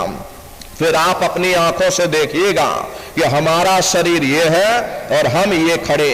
आप अपने शरीर से अलग हो जाओगे। जैसे चिड़िया होती है, चिड़िया घोंसले से निकल करके आसमानों की उड़ान भरती है, शाम को फिर अपने घोंसले में आ जाती। ऐसे ही तुम्हारी जीवात्मा इस शरीर रूपी घोंसले से निकल करके ब्रह्मांडों की सैर करेगी, देवी देवताओं के दर्शन करेगी, और घूम करके फिर अपने शरीर रूपी घोंसले में वापस चली आएगी। हरे प्रेमी भाई बहनों, ये ब्रह्मा विष्णु महादेव जिनकी सारी दुनिया पूजा करती है, आप सभी लोग ब्रह्मा विष्णु महादेव की पूजा करते हो, लेकिन कभी आपने विचार नहीं किया भाई जिनकी हम पूजा कर रहे आखिर ये कौन हैं, ये कहां पर रहते हैं, हरे क्या काम करते हैं, इनके माँ बाप कौन हैं। जरा संक्षिप्त में आप लोग समझ लीजिए कि किन किन मंडलों को पार करते हुए जीवात्मा अपने 5वें मंडल पर यानी कि सचखंड में पहुंचेगी। तो जब आप भजन करोगे और घंटे शंख की आवाज को पकड़ करके शरीर रूपी घोंसले से बाहर निकल जाओगे, तो उसी घंटे शंख की आवाज को पकड़कर यही जीवात्मा ब्रह्मांडों की चढ़ाई करती है। पलक झपकते यह जीवात्मा खरबों योजन ऊपर चली जाती। ये सूरज चांद सितारों को पार करने के बाद सबसे पहले जो आपको लोक मिलेगा उसे महात्माओं ने शिवलोक कहा। शिवलोक तमोगुणी स्थान है, वहां के मालिक शिव जी हैं, वो पार्वती जी के साथ उस लोक में विराजमान हैं। शिव जी का दर्शन करने के बाद फिर घंटे शंख की आवाज को पकड़ करके फिर जब आप ऊपर चढ़ोगे, उसी के ऊपर आपको ब्रह्मा जी का लोक मिलेगा। ब्रह्मा जी का लोक वो रजोगुणी स्थान है, वहां के मालिक ब्रह्मा जी हैं, वो गायत्री सावित्री और सरस्वती के साथ उस लोक में विराजमान हैं। ब्रह्मा जी का दर्शन करने के बाद फिर घंटे शंख की आवाज को पकड़ करके फिर जब आप ऊपर चढ़ोगे तो उसी के ऊपर आपको विष्णु लोक मिलेगा। विष्णु लोक वो सतोगुणी स्थान है, वहां के मालिक विष्णु जी हैं, उनका बड़ा मनमोहक स्वरूप है। उनके 4 भुजाएं हैं और चारों भुजाओं में शंख गदा पद्म और चक्र सुशोभित हैं, और आप क्षीर सागर में लक्ष्मी जी के साथ विराजमान हैं। ये तीनों देवता ब्रह्मा विष्णु और महादेव अपने अपने लोक में बैठ करके राज कर रहे। एक रचयिता है जो जीवों को रचता है, एक पालनहार है जो जीवों को पालता है, और एक संहार करता जो जीवों को नष्ट कर देता। हर एक का काम है घड़े को बनाना, एक का काम है घड़े की सुरक्षा करना, एक का काम है घड़े को फोड़ देना। इनकी जो माता है वो आद्या महाशक्ति है। ब्रह्मा विष्णु महादेव लोक के ऊपर वो आद्या महाशक्ति का लोक आता। उसी लोक को पार करने के बाद सबसे पहला देश पड़ता है, या यूं कह लीजिए कि पहली राजधानी पड़ती है, जिसे महात्माओं ने सहस दल कवल कहा। वो राजधानी है। ये ब्रह्मा विष्णु महादेव के जो लोक हैं उस राजधानी के अंतर्गत आने वाले जिले हैं। जैसे आपके राजस्थान की राजधानी जयपुर है, ये अजमेर आपका जिला है।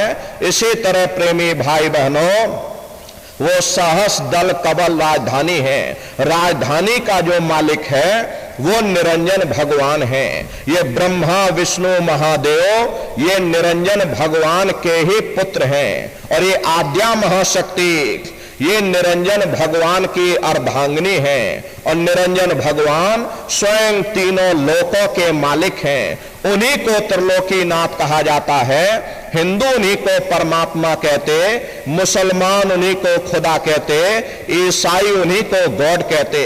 घंटे और शंख की आवाज जो हर इंसान के अंदर गूंज रही, वो आवाज उन्हीं के मुखार बिंद से हो रही। निरंजन भगवान का जो स्वरूप है वो ज्योति स्वरूप है। हजार बाती की अखंड ज्योति वहां पर बराबर जल रही। हम आप मंदिरों में ज्योत जलाते हैं, इस ज्योत में तेल की जरूरत पड़ती है, बाती की जरूरत पड़ती, लेकिन वो अखंड ज्योति ऐसी है जिसमें ना तेल की जरूरत है और ना बाती की जरूरत है। अरे पलटू साहब ने जिक्र किया कि उल्टा कुआ गगन में, तिसमें जरे चिराग और तिसमें जरे चिराग, बिना रोगन बिन बाती और 6 ऋतु 12 मास, जरत रहे दिन राती और सतगुर मिले जो होए, ताहि की नजर में आवे और बिन सतगुर नहीं कोई, वाह को दर्शावे।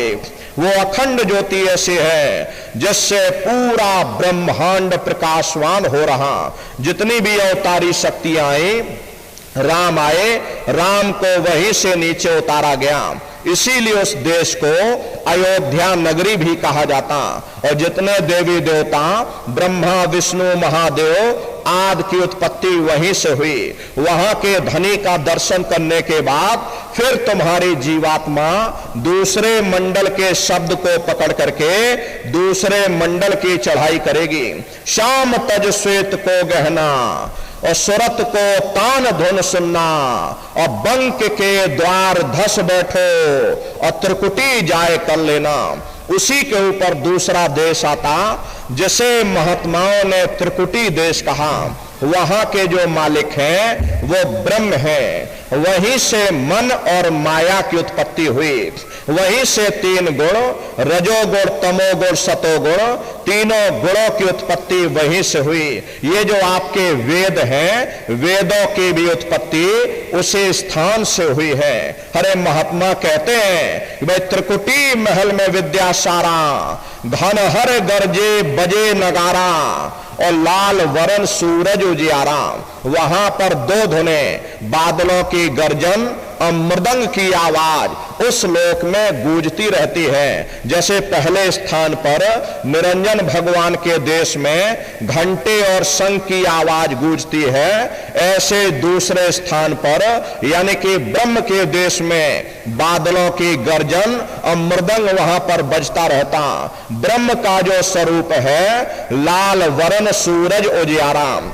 ये सूरज कुछ नहीं, ऐसे लाखों लाख सूर्य इकट्ठे करोगे तो वहां का एक सूर्य बनेगा। प्रेमी भाई बहनों, ब्रह्म का जो स्वरूप है वो सुबह के लाल सूर्य के समान है। इसीलिए वहां का पूरा ब्रह्मांड लाल है। जहां तक आपकी निगाह जाएगी ब्रह्म देश में चारों तरफ आपको लाल ही लाल नजर आएगा। हरे महात्मा जब साधना करके वहां पहुंचे तभी महात्माओं ने लिख दिया, लाली मेरे लाल की जित देखो तो लाल, और लाली देखन में गई मैं भी हो गई लाल। वो पूरा ब्रह्मांड ही लाल है। जितने साधक वहां पहुंच जाते हैं उन सभी को योगेश्वर कहा जाता। जैसे व्यास जी हुए, वशिष्ठ जी हुए, वाल्मीकि जी हुए, इन सब की पहुंच वहीं तक थी। इसीलिए कहा गया कि वाल्मीकि भय ब्रह्म समाना। जब इनकी जीवात्मा वहां पहुंची और जब इन्होंने ब्रह्म का दर्शन किया तो इनका स्वरूप भी ब्रह्म के समान यानी कि ब्रह्म स्वरूप हो गया। जितने साधक वहां पहुंच जाते हैं उन सभी को योगेश्वर कहा जाता। योगेश्वर भगवान श्री कृष्ण उसी देश में वास करते हैं। ये जो ब्रह्म देश है वो श्री कृष्ण भगवान का ही देश है और श्री कृष्ण भगवान वहीं पर रहते हैं। हरे प्रेमी भाई बहनों, ये बाहर की जन्माष्टमी नहीं है जो आप लोग मनाते हो। अरे महात्माओं ने कहा था भाई सही मायने में तुम जन्माष्टमी कब मनाओगे? जब तुम्हारी जीवात्मा 5 तत्व जल पृथ्वी अग्नि वायु आकाश और 3 गुण रजोगुण तमोगुण सतोगुण, 5 तत्व 3 गुणों से परे होकर के ब्रह्म देश में पहुंच करके जब कृष्ण भगवान का साक्षात्कार कर लोगे तब सही मायने में जन्म अष्टमी मनाई जाएगी। वहां कृष्ण भगवान का दर्शन करने के बाद फिर तुम्हारी जीवात्मा तीसरे मंडल के शब्द को पकड़ करके और तीसरे मंडल की चढ़ाई करेगी। आगे पहुंची सुन झंकार और ररंकार धुन सुनी पुकार, आगे श्वेत सुनने है भाई और मान सरोवर पैठ नहाई। उसी के ऊपर तीसरा देश आता है जिसे महात्माओं ने सुन्न देश कहा, उसी को रारंग देश कहा जाता, उसी को अक्षर और नेति कहा जाता। वहां के जो मालिक हैं वो रारंग पुरुष यानी कि पार ब्रह्म पुरुष हैं। वहां किंगरी और सारंगी 2 धुनें उस लोक में गूंजती रहती और पार ब्रह्म पुरुष का जो स्वरूप है वो पूर्णमासी के चंद्रमा के समान बड़ा ही मनमोहक स्वरूप है। इसी स्थान पर प्रेमी भाई बहनों एक बहुत बड़ा अमृत का सरोवर बना जिसे महात्माओं ने मान सरोवर कहा। जब तुम्हारी जीवात्मा उस मान सरोवर में स्नान कर लेगी तो जन्म जन्मांतरों के मैले पाप कर्म साफ हो जाएंगे। अरे यहाँ के पानी से तुम्हारे कर्मों की सफाई नहीं होने वाली, ये बाहर का पानी तुम्हारे शरीर के मैल को धो सकता, लेकिन जो पापों का मैल है, जो अंतःकरण में गंदगी जमा, वो जब साफ होगी जब आप तीसरे मंडल पर पहुंच करके उस गंगा में डुबकी लगाओगे। उसमें स्नान करने के बाद ये जीवात्मा हंस रूप हो जाती है। हंसन मिले हंसा हो जाई, मिले जो अमी हारा है। जीवात्मा का खुद का प्रकाश उस अमृत के सरोवर में स्नान करने के बाद 16 सूर्य के बराबर हो जाता। तो फिर यही जीवात्मा चौथे मंडल के शब्द को पकड़ करके चौथे मंडल की चढ़ाई करती है। 2 पर्वत के संग निहारो और भंवर गुफा ते संत पुकारो। 2 पर्वतों को पार करने के बाद वो बड़ा सुंदर देश आता जिसे महात्माओं ने भंवर गुफा कहा। वहां के जो मालिक हैं वो सोहंग पुरुष हैं। वहां बंसी यानी मुरली की मधुर ध्वनियां सदा उस लोक में उच्चारण होती रहती। और सोहंग पुरुष का जो स्वरूप है वो दोपहर के सूर्य के समान महाप्रकाशवान स्वरूप है। स्वरूप में अंतर है। पहले स्थान पर निरंजन भगवान का जो स्वरूप है वो ज्योतिष स्वरूप है। दूसरे स्थान पर ब्रह्म का जो स्वरूप है वो सुबह के लाल सूर्य के समान है। तीसरे स्थान पर पार ब्रह्म का जो स्वरूप है वो पूर्णमासी के चंद्रमा के समान है। चौथे स्थान पर सोहंग पुरुष का जो स्वरूप है वो दोपहर के सूर्य के समान महाप्रकाशवान स्वरूप है। वहां के धनी का दर्शन करने के बाद ताके परे धाम सतनामा और 3 बजे सतलोक ठिकाना। सोहंग देश के ऊपर वो 5वां देश आता है जिसे महात्माओं ने सचखंड देश कहा। वो सचखंड देश अजर अमर अविनाशी सदा एक रस रहने वाला देश है। वहां न काल है, न कर्म है, न दुख है, न संताप है, न पुण्य है, न पाप है। जो जीवात्माएं वहां पहुंच जाती हमेशा के लिए जन्म मरण के बंधनों से आजाद हो जाती। वहां के जो मालिक हैं वो सत्पुरुष भगवान हैं जिनके रोम रोम में खरबों खरब सूरज चांद सितारे प्रकाशवान। वही हमारे आपके सच्चे मालिक हैं, वही हमारे आपके सच्चे पिता हैं। हमको आपको वहीं से नीचे उतारा गया। फिर शब्द को पकड़ करके शब्द शब्द पौड़ी पर चढ़कर और पहुंचो सचखंड सतनाम। शब्द की सीढ़ी हर मंजिल पर लगा रखी। आपने भजन किया, घंटे शंख की आवाज को पकड़ा तो आप पहले स्थान पर पहुंच जाओगे। वहीं पर दूसरे मंडल का शब्द सुनाई पड़ेगा, उसे आप पकड़ लोगे। दूसरे मंडल पर चढ़ जाओगे। ऐसे ही शब्द दर शब्द, मंजिल दर मंजिल ये जीवात्मा अपने देश सचखंड में पहुंच जाती। तो शब्द कब पकड़ में आएगा? जब आप भजन करोगे। और भजन कैसे किया जाएगा? एक बार फिर से आप लोग समझ लीजिए, ये आंख और कान को बंद करिएगा लेकिन मन को रोकिएगा। ऐसे समय पर तुम्हारा ये मन जरूर भागेगा। अभी आप सत्संग में बैठे हो, शरीर तुम्हारा बैठा हुआ लेकिन मन सारी दुनिया में भ्रमण कर रहा। अब किसी को पानी पीने जाना है, मन पानी पीने पहुंच गया। कोई बाल बच्चों को घर में छोड़कर आया, मन बाल बच्चों में पहुंच गया। कोई दुकान दफ्तर छोड़कर आया, मन दुकान दफ्तर में पहुंच गया। कोई खेती बाड़ी छोड़ करके आया तो शरीर यहां बैठा, मन खेत में बाजरा काट रहा। तो ऐसे भजन से कोई लाभ नहीं होगा। अरे जिन्होंने मार मंडाला उन्हीं को सूरमा कहना, और बड़ा बैरी ये मन घट में, इसी का जीतना कठना। अगर दुनिया में कोई हमारा दुश्मन है वो केवल हमारा मन है। ये मन रूपी रावण कब मरेगा? जब 9 द्वारों पर फतेह हासिल करके तुम यहां 10वें द्वार पर चढ़ जाओगे, तब सही मायने में दशहरा मनाई जाएगी। ये बाहर की दशहरा नहीं है जो लकड़ी का रावण बना देते हो और फूंक फांक करके घर चले आते, कहते भाई हमने रावण मार दिया। अरे महात्माओं ने कहा था भाई सही मायने में तुम दशहरा कब मनाओगे? जब 9 द्वारों पर फतेह हासिल करके तुम यहां 10वें द्वार पर चढ़ जाओगे, तब सही मायने में विजयदशमी मनाई जाएगी। तब ये मन रूपी रावण मरेगा।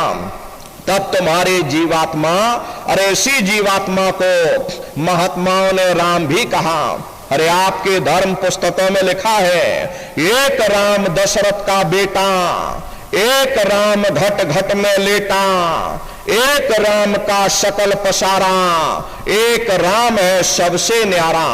एक वो राम है जो अयोध्या के वासी हैं, और एक राम घट घट में लेटे, यानी हमारे आपकी जीवात्मा जो हर एक के अंदर मौजूद है। महात्माओं ने कहा भाई एक वो राम है, और एक राम का शकल पसारा, यानी पहले स्थान के मालिक वो निरंजन भगवान जिनको दुनिया त्रिलोकीनाथ कहती है, जिनका ये पूरा पसारा पूरा संसार है। महात्माओं ने कहा भाई एक वो राम है, और एक राम है सबसे न्यारा। 5वें स्थान के मालिक वो सतपुरुष भगवान जो हमारे आपके सच्चे पिता हैं। महात्माओं ने कहा भाई एक वो राम है। तो महात्मा तो उस राम की महिमा गाते। जब ये मन रूपी रावण मर जाएगा, तब तुम्हारी जीवात्मा, इसी जीवात्मा ये राम शब्द को पकड़ करके जब पहले स्थान पर निरंजन भगवान के देश में यानी कि अयोध्या नगरी में पहुंचेगी, वहां निरंजन भगवान के स्वरूप का यानी ज्योतिष स्वरूप का दर्शन करेगी, तब सही मायने में दिवाली मनाई जाएगी। ये महात्माओं का अपना एक आध्यात्मिक उद्देश्य रहा। आप तो मोटी बात पकड़िए कि भजन आपको कैसे करना है, तो ये आंख और कान को बंद करिएगा, ऊंचा ध्यान दे करके गौर से आवाज को सुनना। शुरू में सीटी जैसी आवाज सुनाई पड़ेगी, उसे आप पकड़ लेना, उसको सुनते रहना। कुछ समय बाद में आपको दोबारा अनुभव होगा कि कहीं बड़ी दूर से एक महीन आवाज, घंटे और शंख की आवाज हमारे कानों में गूंज रही है। जब घंटे शंख की आवाज आपको सुनाई पड़ने लग जाए, तब आप सीटी की आवाज को छोड़ देना और घंटे शंख की आवाज को पकड़ लेना। एक बार प्रेमी भाई बहनों, आप उस आवाज को पकड़ लो, फिर वो आवाज आपको नहीं छोड़ेगी, खींच करके शरीर से बाहर कर देगी। रोज आना, रोज जाना, रोज ब्रह्मांडों की सैर करना, रोज देवी देवताओं के दर्शन करना, रोज राम के दर्शन करना और रोज कृष्ण के दर्शन करना। तो सुमरन, ध्यान और भजन, ये 3 क्रियाएं आपको बताई गई। रास्ता बिल्कुल सच्चा है, आप करोगे, आपको अनुभव होगा, दिखाई भी देगा और सुनाई भी पड़ेगा। लेकिन इतना ध्यान रखिएगा कि जो भी आपको दिखाई या सुनाई पड़े आप लोग किसी को बताइएगा नहीं। ये गूंगे की मिठाई है, ये परमार्थी दौलत है। अरे आप अपनी दौलत को घर में कितना छिपा करके रखते हो, कोई बाजार में ढिंडोरा नहीं पीटता मेरे घर में इतनी दौलत रखी। अब अगर ढिंडोरा पीटोगे चोर चोरी कर ले जाएंगे। ऐसे ही प्रेमी भाई बहनों, वो परमार्थी दौलत है, जितना उसको छिपा करके रखोगे उतना रास्ता खुलता चला जाएगा। तो भजन ध्यान सुमरन नित्य नियम से आप लोग करिएगा, नागा नहीं होना चाहिए। अरे आप शरीर को भोजन देते हो, सुबह दोपहर शाम खाते रहते, लेकिन कभी आपने विचार नहीं किया ये जीवात्मा जो जन्म जन्मांतरों से भूखी प्यासी बैठी, कभी आपने उसको भोजन नहीं दिया। अरे इसका भोजन शब्द है, इसका भोजन नाम है। अपना ये नियम बनाइए कि पहले हम अपनी जीवात्मा को भोजन देंगे, फिर अपने शरीर को भोजन देंगे। अगर ये नियम आपका बन गया तो आपका लोक भी बन जाएगा और परलोक भी बन जाएगा। हरे प्रेमी भाई बहनों, मालिक को पाने के लिए तुम्हें घर बार छोड़ने की जरूरत नहीं, तुम्हें समाज छोड़ने की जरूरत नहीं, तुम्हें जात बिरादरी बदलने की जरूरत नहीं। हरे जात पात के रगड़े झगड़े ये हमारे अपने नहीं है, ये सिर्फ हमारे मन की खुराफात है। आप सभी लोग बुद्धिमान हो, अपनी अपनी बुद्धि से आप सभी लोग विचार करिएगा। जब गुरु नानक साहब नहीं आए थे तब कोई सिख नहीं था, जब मोहम्मद साहब नहीं आए थे तब कोई मुसलमान नहीं था, जब ईसा मसीह साहब नहीं आए थे तब कोई ईसाई नहीं था। और पीछे लौटते चले जाओ तो केवल मनुष्य ही मनुष्य रह जाते हैं। ये रगड़े झगड़े किसने पैदा किए? ये हमने आपने पैदा किए। हर कोई भी महात्मा यहां पर आकर के ना कोई कौम मनाने आता है, ना कोई महात्मा यहां पर मजहब चलाने आते, ना कोई यहां पर पंथ चलाने आते, और ना ही आप हमारे हाथों में ये डंडे और तलवारें देने के लिए आते हैं। अरे आप तो सच्चा मार्ग, सनातन मार्ग समझाने के लिए इस धरा भूमि पर शरीर रूप में अवतरित होते हैं। इसीलिए महात्मा कहते हैं भाई जाते पाते पूछे नहीं कोई, और हरि का भजय सो हरि का होई। लोग यहाँ जात पात बनाते बनाते मर गए, लेकिन ऐ नारियों, जब तुम्हारी ये जीवात्मा इस मनुष्य रूपी चोले को छोड़ करके ऊपर धर्मराज की कचहरी में पहुंचेगी, वहां न तुमसे ये पूछा जाएगा कि तुम किस जाति के हो, तुम किस कौम के हो, तुम किस मजहब के हो, तुम हिंदू हो या मुसलमान हो, तुम हिंदुस्तान से आए हो या तुम पाकिस्तान से आए हो। अरे वहां तुम्हारे कर्म देखे जाएंगे, भक्ति भाव देखा जाएगा, मालिक से मिलने का प्रेम और प्यार देखा जाएगा। इसीलिए महात्मा समझाते हैं वे मालिक को पाने के लिए तुम्हें जात बिरादरी बदलने की जरूरत नहीं है, तुम्हें समाज छोड़ने की जरूरत नहीं है, तुम्हें बाल बच्चे छोड़ने की जरूरत नहीं है, तुम्हें जंगलों पहाड़ों में भटकने की जरूरत नहीं है, तुम्हें साधु सन्यासी और बाबा बनने की जरूरत नहीं। अरे भाई तुम अपने अपने घर परिवार में रहो, अपने अपने बाल बच्चों के साथ रहो, मेहनत और ईमानदारी से काम करो, और 24 घंटे में घंटा 2 घंटा अपनी जीवात्मा के कल्याण के लिए सुरत शब्द नाम की कमाई यानी कि सुमरन ध्यान और भजन करिएगा। हरे प्रेमी भाई बहनों, यही दौलत तुम्हारे काम आएगी, बाकी सब यही पड़ा रह जाएगा। अरे बड़े बड़े राजे महाराजे आए, सारी जिंदगी उन्होंने ये किला बनाते बनाते गुजार दिया। आज उनके किलों को जाकर देखिए, आज खंडहर बने पड़े हुए। विश्व विजेता सिकंदर सारी दुनिया पर राज करने का ख्वाब देखता था, वो भी मुट्ठी खोल करके चला गया। कोई क्या साथ लेकर जाएगा? जो चीज तुम्हारे साथ में जाने वाली वो केवल मालिक की भक्ति है। इसलिए प्रेमी भाई बहनों, वो दौलत कमा लो जो अंत समय में तुम्हारे काम आवे, वरना ये समय तुम्हारा निकलता चला जा रहा। ये श्वासों की पूंजी दिन प्रतिदिन कम होती चली जा रही। हम लोग कहते हैं कि भाई हमारी उम्र बढ़ रही, अरे आपकी उम्र बढ़ नहीं रही, आपकी उम्र दिन प्रतिदिन घटती चली जा रही। ये चंद श्वासों की पूंजी दिन प्रतिदिन कम होती चली जा रही। एक समय ऐसा आएगा ये बुलबुला तुम्हारा फूट जाएगा, फिर न जाने तुमको दोबारा मनुष्य शरीर मिले न मिले, अरे तुम भटकते रह जाओगे नरकों और चौरासियों में। इसलिए प्रेमी भाई बहनों, अहो भाग्य है आपका, आपको ये मानव तन मिल गया। इस मानव मंदिर में बैठ करके वो आत्म धन कमा लो, वो रूहानी खजाना कमा लो, जिससे तुम्हारे जीवात्मा का कल्याण हो जावे। तो सुमरन, ध्यान और भजन नित्य नियम से आप लोग करिएगा। और सभी लोग शाकाहारी रहना, क्योंकि हमारे गुरु महाराज ने शाकाहार पर विशेष जोर दिया। गुरु महाराज बराबर कहते थे कि बच्चा तुम लोग शाकाहारी रहना, शाकाहार का प्रचार करते रहना, इसी से देश और दुनिया में भारी परिवर्तन होगा।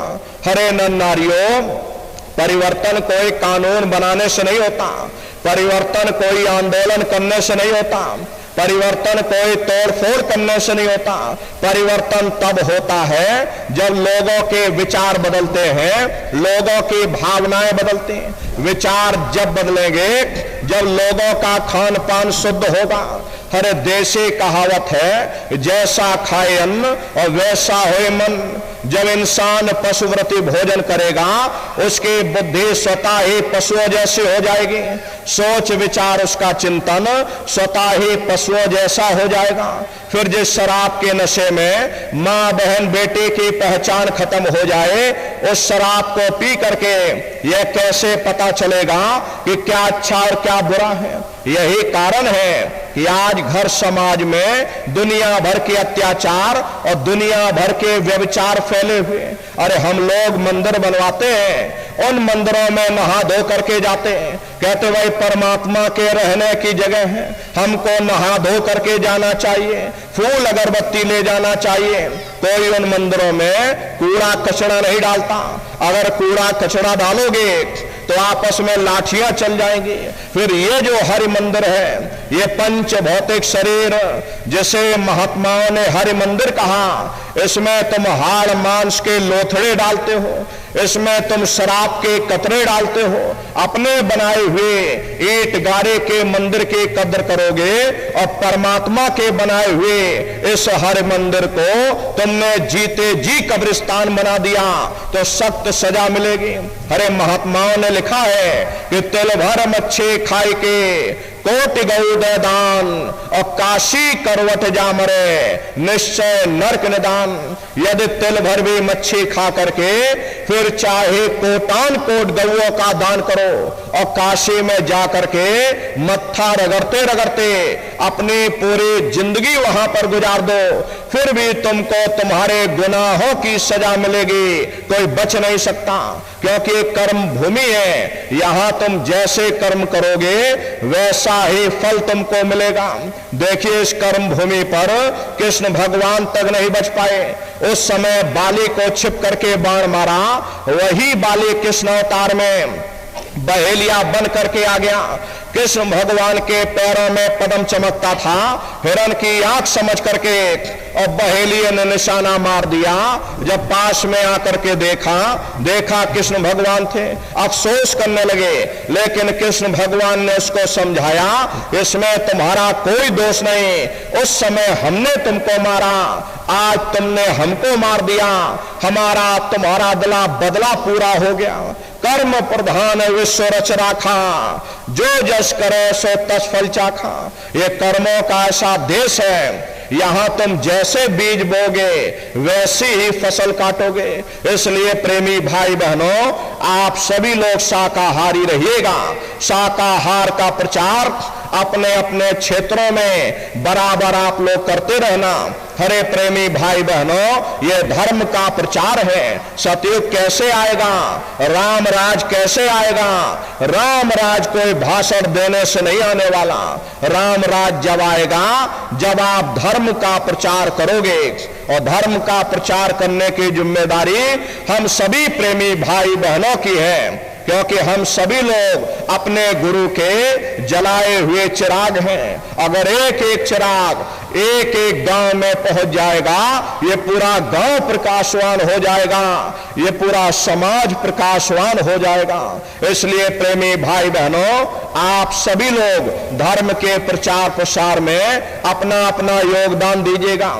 देखिए, हमारे गुरु महाराज ने अपने गुरु की याद में मथुरा आश्रम पर इतना विशाल मंदिर बनवाया। गुरु महाराज कहते थे कि बच्चा मंदिर का जीता जागता देवता बैठ करके बरकत बांट रहा। अरे आप लोग आइए, वहां कोई रुपया पैसा नहीं चढ़ाया जाता, कोई चंदा चुटकी नहीं चढ़ाई जाती। अरे आप लोग आए, मंदिर के देवता के सामने अपनी एक बुराई को चढ़ा दीजिए। वहां पर बुराई चढ़ाई जाती है, हम आज से मांस मछली नहीं खाएंगे, हम आज से अंडा शराब का सेवन नहीं करेंगे, हम आज से झूठ नहीं बोलेंगे, हम आज से किसी को धोखा नहीं देंगे।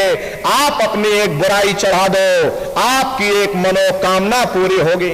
ऐसा वरदानी मंदिर गुरु महाराज ने अपने गुरु की याद में मथुरा आश्रम पर बनवाया।